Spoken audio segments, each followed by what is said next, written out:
नमस्कार दोस्तों, कैसे हैं आप सभी। लेकर हाजिर हूँ निर्मला उपन्यास का भाग 19। आशा करती हूँ आपको ये उपन्यास बहुत पसंद आ रहा होगा। अगर पसंद आ रहा है तो फटाफट से मेरे चैनल को सब्सक्राइब कर लीजिए। आइए बढ़ते हैं कहानी की ओर। अब की सुधा के साथ निर्मला को आना पड़ा। वह तो मैके में कुछ दिन और रहना चाहती थी, लेकिन शोकातुर सुधा अकेले कैसे रहती, उसकी खातिर आना ही पड़ा। रुक्मणी ने भूंगी से कहा, देखती है बहू मैके से कैसे निखर कर आई है। भूंगी ने कहा, दीदी माँ के हाथ की रोटियां लड़कियों को बहुत अच्छी लगती है।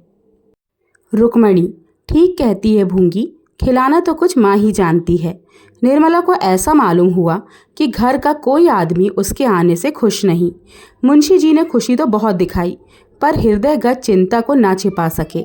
बच्ची का नाम सुधा ने आशा रख दिया था। वह आशा की मूर्ति सी थी, देखकर सारी चिंता भाग जाती थी। मुंशी जी ने उसे गोद में लेना चाहा तो रोने लगी। दौड़कर माँ से लिपट गई, मानो पिता को पहचानती ही नहीं। मुंशी जी ने मिठाइयों से उसे परचाना चाहा। घर में कोई नौकर तो था नहीं। जाकर सिया राम से 2 आने की मिठाइयाँ लाने को कहा। जिया राम भी बैठा हुआ था। बोल उठा, हम लोगों के लिए तो कभी मिठाइयाँ नहीं आती। मुंशी जी ने झुंझलाकर कहा, तुम लोग बच्चे नहीं हो। जिया राम, तो क्या बूढ़े हैं? मिठाइयाँ मंगवा कर रख दीजिए तो मालूम हो कि बच्चे हैं या बूढ़े हैं। निकालिए 4 आने और, आशा की बदौलत हमारे नसीब भी जागें। मुंशी जी, मेरे पास इस वक्त पैसे नहीं हैं।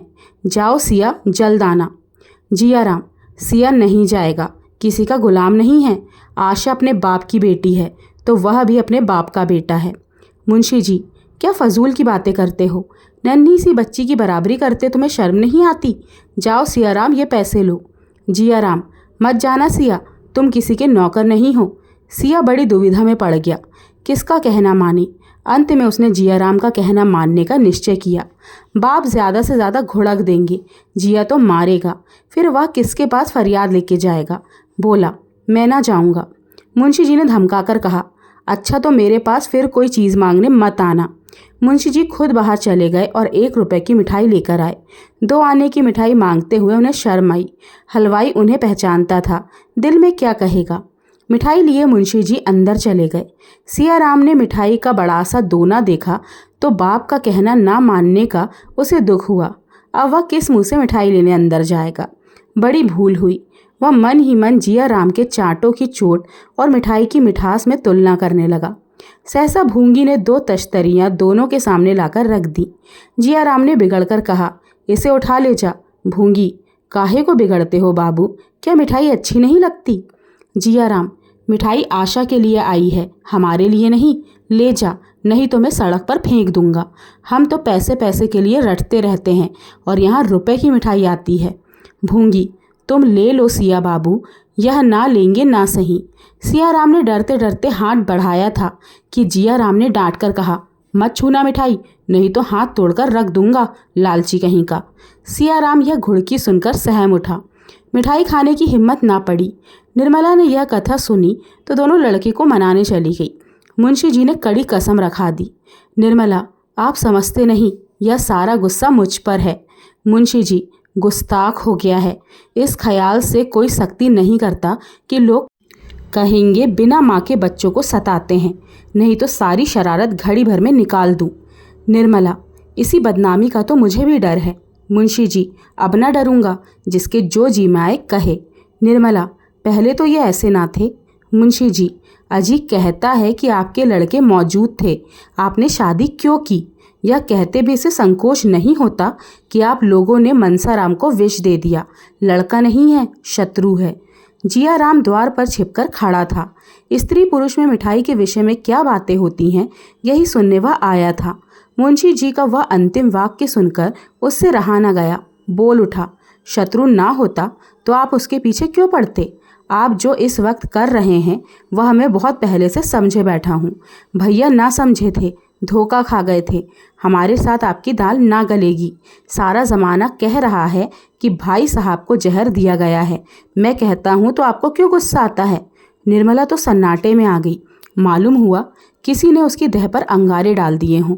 मुंशी जी ने डांट कर जिया राम को चुप कराना चाहा, पर जिया राम निशंक खड़ा ईंटों का जवाब पत्थर से देता था। यहाँ तक कि निर्मला को भी उस पर क्रोध आ गया। यह कल का छोकरा किसी काम का ना काज का, यो खड़ा टर्रा रहा है जैसे घर भर का पालन पोषण यही करता हो। त्योरियां चढ़ाकर बोली, बस अब बहुत हुआ जिया राम, मालूम हो गया तुम बड़े लायक हो, बाहर जाकर बैठो। मुंशी जी अब तक कुछ दब दब कर बोलते थे। निर्मला की शह पाई तो दिल बढ़ गया, दांत पीसकर लपके और इससे पहले कि निर्मला उनके हाथ पकड़ सके एक थप्पड़ चला ही दिया। थप्पड़ निर्मला के मुंह पर पड़ा, वही सामने पड़ी। माथा चकरा गया। मुंशी जी के सूखे हुए हाथों में भी इतनी शक्ति है, इसका वह अनुमान न कर सकती थी। सिर पकड़कर बैठ गई। मुंशी जी का क्रोध और भी भड़क उठा, फिर घूसा चलाया, पर अब की जिया राम ने उनका हाथ पकड़ लिया और पीछे ढकोलकर बोला, दूर से बात कीजिए, क्यों नाहक अपनी बेइज्जती करवाते हैं। अम्मा जी का लिहाज कर रहा हूँ, नहीं तो दिखा देता। यह कहता हुआ वह बाहर चला गया। मुंशी जी संज्ञा सून से खड़े रहे। इस वक्त अगर जिया राम पर दैवी वज्र गिर पड़ता तो शायद उन्हें हार्दिक आनंद होता। जिस पुत्र को कभी गोद में लेकर निहाल हो जाते थे, उसी के प्रति आज भांति भांति की दुष्कल्पनाएं मन में आ रही थी।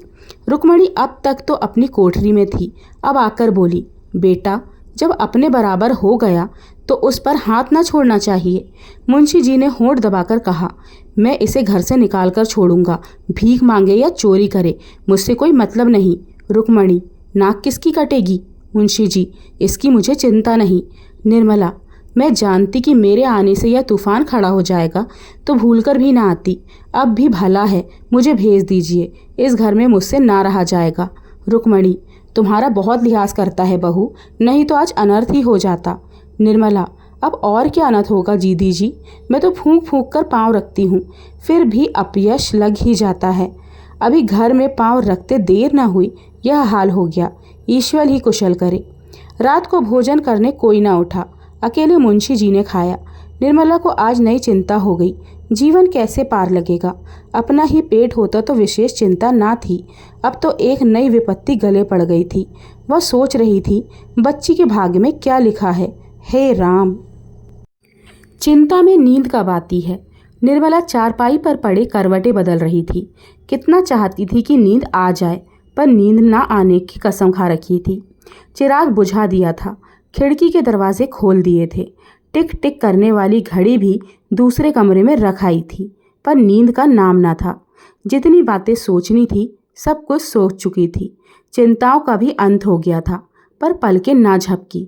तब उसने फिर लैंप जलाया और एक पुस्तक पढ़ने लगी। 2 ही 4 पृष्ठ पढ़े होंगे कि झपकी आ गई, किताब खुली रह गई। सहसा जिया राम ने कमरे में कदम रखा। उसके पांव थर थर काँप रहे थे। उसने कमरे में ऊपर नीचे देखा। निर्मला सोई हुई थी। उसके सिरहाने ताक पर एक छोटा सा पीतल का संदूक रखा हुआ था। जियाराम दबे पांव गया, धीरे से संदूक उतारा और बड़ी तेजी से कमरे के बाहर निकला। उसी वक्त निर्मला की आंखें खुल गईं। चौंक कर उठ खड़ी हुई। द्वार पर आकर देखा, कलेजा धक से हो गया। क्या वह जियाराम है? मेरे कमरे में क्या करने आया था? कहीं मुझे धोखा तो नहीं हुआ? शायद दीदी जी के कमरे में आया हो। यहाँ उसका काम ही क्या था?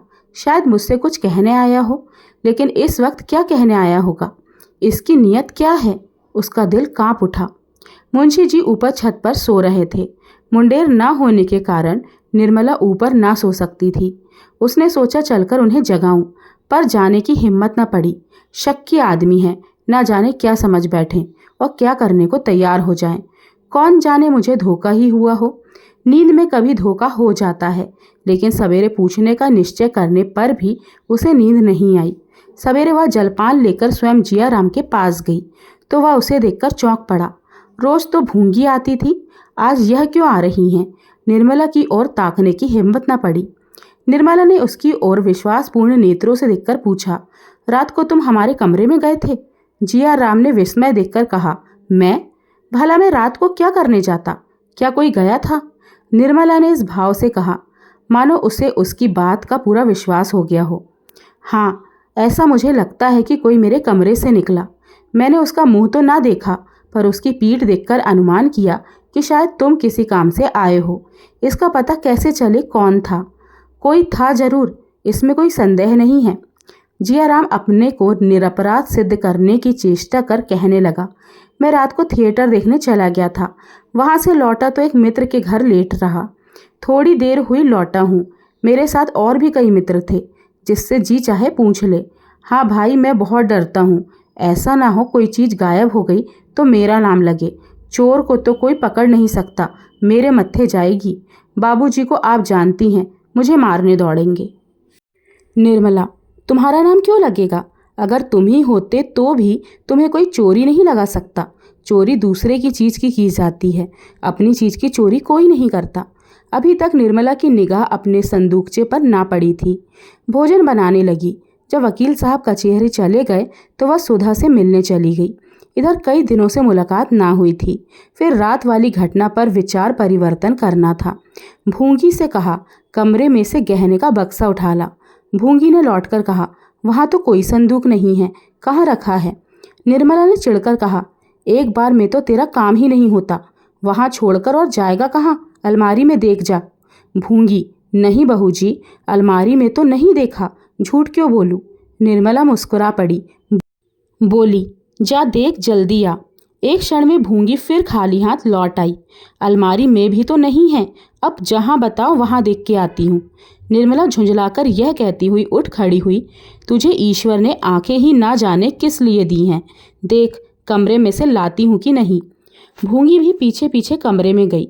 निर्मला ने ताक पर निगाह डाली, अलमारी खोलकर देखी, चारपाई के नीचे झांक कर देखा, फिर कपड़ों का बड़ा सा संदूक खोलकर देखा। बक्स का कहीं पता नहीं। आश्चर्य हुआ, आखिर बक्सा गया कहाँ? सहसा रात वाली घटना बिजली की भांति उसकी आंखों के सामने चमक गई। कलेजा उछल पड़ा। अब तक निश्चिंत होकर खोज रही थी, अब ताप सा चढ़ाया। बड़ी उतावली से चारों ओर खोजने लगी। कहीं पता नहीं। जहाँ नहीं खोजना चाहिए था वहाँ भी खोजा। इतना बड़ा संदूकचा बिछावन के नीचे कैसे छिप जाता? पर बिछावन भी खोलकर देखा। क्षण क्षण मुख की कांति मलिन होती जाती थी, प्राण नाशों में समाते जाते थे। अंत को निराश होकर उसने छाती पर एक घूंसा मारा और रोने लगी। गहने ही स्त्री की संपत्ति होते हैं, पति की और किसी संपत्ति का उसका अधिकार नहीं होता। इन्हीं का उसे बल और गौरव होता है। निर्मला के पास 5-6 हजार के गहने थे। जब उन्हें पहनकर निकलती थी तो उतनी देर के लिए उल्लास में उसका हृदय खिला रहता था। एक एक गहना मानो विपत्ति और बाधा से बचाने के लिए एक एक रक्षा शस्त्र था। अभी रात ही उसने सोचा था, जियाराम की लौंडी बनकर वह न रहेगी। ईश्वर ना करे वह किसी के सामने हाथ फैलाए। इसी खेवे से अपनी नाव को भी वह पार लगा देगी और अपनी बच्ची को भी किसी न किसी घाट पहुंचा देगी। उसे किस बात की चिंता है? इन्हें तो कोई उससे छीन ना लेगा। आज ये मेरे सिंगार हैं, कल को मेरे आधार हो जाएंगे। इस विचार से उसका हृदय को कितनी सांत्वना मिली थी। वही संपत्ति आज उसके हाथ से निकल गई। अब वह निराधार थी। संसार में उसे कोई अवलंब, कोई सहारा ना था। उसकी आशाओं का आधार जड़ से कट गया। वह फूट फूट कर रोने लगी, हे ईश्वर, तुमसे इतना भी ना देखा गया। मुझ दुखिया को तुमने यूं ही अपंग बना दिया। अब आंखें भी फोड़ दी। अब वह किसके सामने हाथ फैलाएगी, किसके द्वार पर भीख मांगेगी? पसीने से उसकी देह भीग गई। रोते रोते आंखें सूज गई। निर्मला सर नीचे किए रो रही थी। रुक्मणी उसे धीरज दिला रही थी, लेकिन उसके आंसू ना रुकने थे। शोक ज्वाला कम ना होती थी। 3 बजे जियाराम स्कूल से लौटा। निर्मला उसके आने की खबर पाकर विक्षिप्त की भांति उठी और उसके कमरे के द्वार पर आकर बोली, भैया, दिल लगी की हो तो दे दो, दुखिया को सताकर क्या पाओगे? जियाराम एक क्षण के लिए कातर हो उठा। चोर कला में उसका यह पहला ही प्रयास था। वह कठोरता जिससे हिंसा में मनोरंजन होता है, अब तक उसे प्राप्त न हुई थी। यदि उसके पास संदूकचा होता और फिर इतना मौका मिलता कि उसे ताक पर रख आए तो कदाचित वह उस मौके को ना छोड़ता। लेकिन संदूकचा उसके हाथ से निकल चुका था। यारों ने उसे सराफे में पहुंचा दिया था और औने पौने बेच भी डाला था। चोरों की झूठ के सिवा और कौन रक्षा कर सकता है? बोला, भला अम्मा जी, मैं आपसे ऐसी दिल्लगी करूँगा? आप अभी तक मुझ पर शंका करती जा रही हैं। मैं कह चुका कि मैं रात को घर पर ना था, लेकिन आपको यकीन ही नहीं आता। बड़े दुख की बात है कि आप मुझे चोर समझती हैं। मैं इतना नीच हूँ? निर्मला ने आंसू पोंछते हुए कहा, मैं तुम्हारे ऊपर शक नहीं करती भैया, तुम्हें चोरी नहीं लगाती, मैंने समझा शायद दिल लगी की हो। जिया राम पर वह चोरी का संदेह कैसे कर सकती थी? दुनिया यही तो कहेगी कि लड़के की मां मर गई है तो उस पर चोरी का इल्ज़ाम लगाया जा रहा है। मेरे मुंह में ही तो कालिख लगेगी। जिया राम ने आश्वासन देते हुए कहा, चलिए मैं देखूं, आखिर ले कौन गया, चोर आया किस रास्ते से। भूंगी, भैया तुम चोरों को आने ही कहते हो, चूहे के बिल से तो निकल आते हैं। यहाँ तो चोरों को और ही खिड़कियाँ हैं, चारों ओर ही खिड़कियाँ हैं। निर्मला, सारा घर तो छान मारा, अब कहाँ खोजने को कहते हो। जिया राम, आप लोग सो भी तो जाती हैं, मुर्दा बनकर सो जाती हैं। 4 बजे मुंशी जी घर आए तो निर्मला की दशा देखकर पूछा, कैसी तबीयत है, कहीं दर्द तो नहीं। यह कहकर उन्होंने आशा को गोद में उठा लिया। निर्मला कोई जवाब ना दे सकी, फिर रोने लगी। भूंगी ने कहा, ऐसा कभी नहीं हुआ था, मेरी सारी उम्र इसी घर में कट गई, आज तक पैसे की चोरी नहीं हुई। दुनिया यही कहेगी कि भूंगी का काम है, अब तो भगवान ही पत पानी रखे। मुंशी जी अचकन के बटन खोल रहे थे, फिर बटन बंद करते हुए बोले, क्या हुआ, क्या कोई चीज़ चोरी हो गई है। भूंगी, बहू जी के सारे गहने उठ गए हैं। मुंशी जी, रखे कहाँ थे। निर्मला ने सिसकियां लेते हुए रात की सारी घटना बयान कर दी, पर जिया राम की सूरत के आदमी के अपने कमरे से निकलने की बात ना कही। मुंशी जी ने ठंडी सांस भरकर कहा, ईश्वर भी बड़ा अन्यायी है, जो मरे हैं उन्हीं को मारता है। मालूम होता है अदिन आ गए हैं। अगर चोर आया तो आया किधर से, कहीं सेंध नहीं पड़ी और किसी तरह से आने का रास्ता नहीं। मैंने तो कोई ऐसा पाप नहीं किया जिसकी मुझे यह सज़ा मिल रही है। बार बार कहता रहा, गहने का संदूकचा ताक पर मत रखो, लेकिन सुनता कौन है। निर्मला, मैं क्या जानती थी कि यह गजब टूट पड़ेगा। मुंशी जी, इतना तो जानती थी ना कि सब दिन बराबर नहीं हो जाते। आज बनवाने जाऊं तो 10,000 से कम नहीं लगेंगे। आजकल अपनी जो दशा है तुमसे छिपी नहीं, खर्च भर को मुश्किल से मिलता है, गहने कहाँ से बनेंगे। जाता हूँ पुलिस में इत्तला कराता हूँ, पर मिलने की कोई उम्मीद ना समझो। निर्मला ने आपत्ति के भाव से कहा, जब जानते हैं कि पुलिस में इत्तला करने पर भी कुछ ना होगा तो क्यों जा रहे हैं। मुंशी जी, दिल नहीं मानता और क्या, इतना बड़ा नुकसान उठाकर चुपचाप तो नहीं बैठ जाता। निर्मला, मिलने वाले होते तो जाते ही क्यों, तकदीर में ना थे सो कैसे रहते। मुंशी जी, तकदीर में होंगे तो मिल जाएंगे, नहीं तो गए हैं ही। मुंशी जी कमरे से निकले। निर्मला ने उनका हाथ पकड़कर कहा, मैं कहती हूँ मत जाओ, कहीं ऐसा ना हो लेने के देने पड़ जाएं। मुंशी जी ने हाथ छुड़ाकर कहा, तुम भी कैसी बच्चों की सी जिद कर रही हो। 10,000 का नुकसान ऐसा नहीं है जिसे मैं यूं ही उठा लूं। मैं रो नहीं रहा हूँ, पर मेरे हृदय पर जो बीत रही है वह मैं ही जानता हूँ। वह तेजी से कमरे से निकल आए और थाने पर जा पहुँचे। थानेदार उनका बहुत लिहाज करता था, उसे एक बार रिश्वत के मुकदमे से बरी करा चुके थे। उनके साथ की तफ्तीश करने आ पहुँचा। नाम था अलायर खान। शाम हो गई। थानेदार ने मकान के अगवाड़े पिछवाड़े घूम घूम कर देखा। अंदर जाकर निर्मला के कमरे को गौर से देखा, ऊपर की मुंडेर की जांच की, मोहल्ले के 2-4 आदमियों से चुपके चुपके कुछ बातें की और तब मुंशी जी से बोले, जनाब, खुदा की कसम यह किसी बाहर के आदमी का काम नहीं। खुदा की कसम अगर कोई बाहर का आदमी निकले तो आज से थानेदारी करना छोड़ दूं। आपके घर में कोई मुलाजिम तो ऐसा नहीं है जिस पर आपको शुबा हो। मुंशी जी, घर में तो आजकल सिर्फ एक महरी है। थानेदार, अजी वह पगली है, यह किसी बड़े शातिर का काम है, खुदा की कसम। मुंशी जी, तो घर में और कौन है। मेरे दोनों लड़के हैं, स्त्री और बहन है, उनमें से किस पर शक करूं। थानेदार, खुदा की कसम घर है कि किसी आदमी का काम है, चाहे वह कोई हो। इंशाअल्लाह 2-4 दिन में मैं आपको इसकी खबर दूंगा। यह तो नहीं कह सकता कि माल भी सब मिल जाएगा, पर खुदा की कसम चोर को जरूर पकड़ कर दिखाऊंगा। थानेदार चला गया तो मुंशी जी ने आकर निर्मला से उसकी बातें कही। निर्मला सहम उठी। आप थानेदार से यह कह दीजिए तफ्तीश ना करे, आपके पैरों पड़ती हूँ। मुंशी जी, आखिर क्यों। निर्मला, अब क्या बताऊं, वह कह रहा है कि घर के ही किसी आदमी का काम है। मुंशी जी, उसे बकने दो। जियाराम अपने कमरे में बैठा हुआ भगवान को याद कर रहा था। उसके मुंह पर हवाइयाँ उड़ रही थी। सुन चुका था कि पुलिस वाले चेहरे से भांप जाते हैं। बाहर निकलने की हिम्मत न पड़ती थी। दोनों आदमियों में क्या बातें हो रही हैं यह जानने के लिए वह छटपटा रहा था। जो ही थानेदार चला गया और भूंगी किसी काम से बाहर निकली, जियाराम ने पूछा, थानेदार क्या कह रहा था भूंगी? भूंगी ने पास आकर कहा, दाढ़ीजार कहता था घर के ही किसी आदमी का काम है, बाहर का कोई नहीं। जियाराम, बाबूजी ने कुछ कहा? भूंगी, कुछ तो नहीं कहा, खड़े हूँ करते रहे। घर पर भूंगी ही गैर है ना, और तो सब अपने ही हैं। जियाराम, मैं भी तो गैर ही हूँ, तू ही क्यों है? भूंगी, तुम गैर काहे को भैया? जियाराम, बाबूजी ने थानेदार से कहा नहीं, घर में किसी पर उनका शुभा हो तो नहीं है? भूंगी, कुछ तो कहते नहीं सुना। बेचारे थानेदार ने भले ही कहा, भूंगी तो पगली है, वह क्या चोरी करेगी, बाबूजी तो मुझे फंसा ही देते थे। तो दोस्तों, यहीं पर समाप्त होता है आज का निर्मला का भाग 19। इसका जल्द ही 20वां भाग लेकर मैं हाजिर होंगी। तब तक के लिए नमस्कार।